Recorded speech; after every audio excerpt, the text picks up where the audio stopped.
just when you think you got your bases covered, you know that you want to homeschool, you have prayed about this, you have researched, you're ready to go, but you have a child who is not as excited as you are. You have a resistant learner. Now, I have covered this a little bit in another video. I basically talked about how you make the decision as the parent. You make the decision, the child is obedient to you. I will link that video. But there are things you can do to help motivate your child, and that is what I would like to cover in today's video.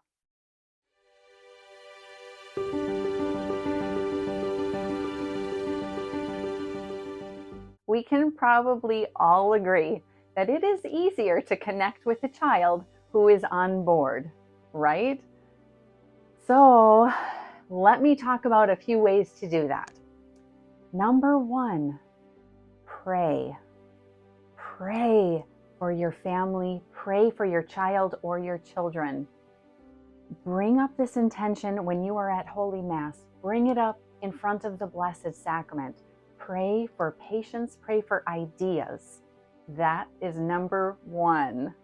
Two, inform your child about the multitude of perks there are with homeschooling.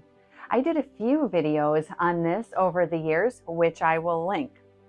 But there are so many that I will just mention a few more in this video. And one of these is no homework. That ought to pique your child's interest. Homeschooling is very self-contained, so to speak. As long as you are getting your work done during your regular homeschool hours, where's the homework? When you're done for the day, right? That's a good thing. That means extra free time, right?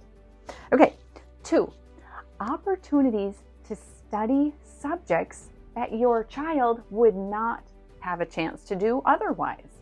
Let's just say you have a 3rd grader who loves bugs and digging. Hey, send them outside with a shovel and tell them to get busy. Find some bugs, find some worms. This is good stuff. This is fun. This is educational. This is something that you can't do usually in a school environment. So this is a very cool thing and something that can motivate a child. Or let's say you have a high schooler who loves taking pictures or recording videos. Work that into your curriculum. I have a daughter who, when she was in high school, loved to record. I can't tell you how many times she did documentaries or made movies with her siblings and friends on a variety of topics from her history class. Well, guess what? That daughter is now a professional videographer.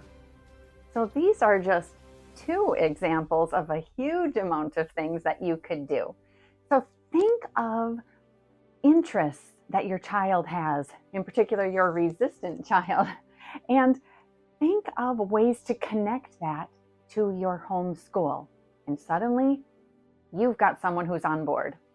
A 3rd thing you can do to help motivate a reluctant learner is ask for your child's input on areas where you are willing to be a little flexible. Of course, with the understanding that you get to make the final call. So, for example, the start time. For example, if you would want to, say, start a little sooner and end a little sooner at the end of the homeschool day, or start a little bit later, end a little bit later. So that possibly could be an option. Second is possibly ask your child's input for the arrangement of classes. Would you like to do English first or math first? Would you prefer to do social studies first, then science, or maybe science, then social studies? So that sort of thing. It's good to get that kind of input.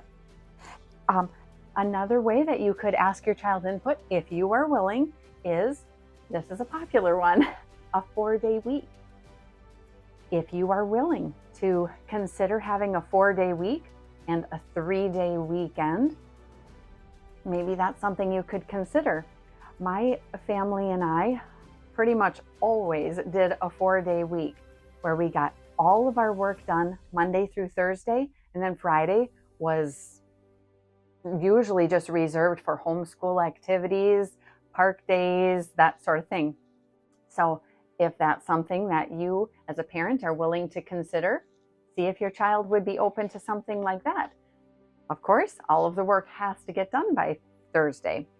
And it's possible, and it's happened with us, where there's little straggling things to sort of finish on Friday, and that tends to happen sometimes. But on the whole, 4-day week, 3-day weekend is very motivating. So these are some ideas that have helped me so much over the years, and I hope and pray that they help you. Mary, Queen of Heaven, pray for us. Saint Elizabeth, pray for us.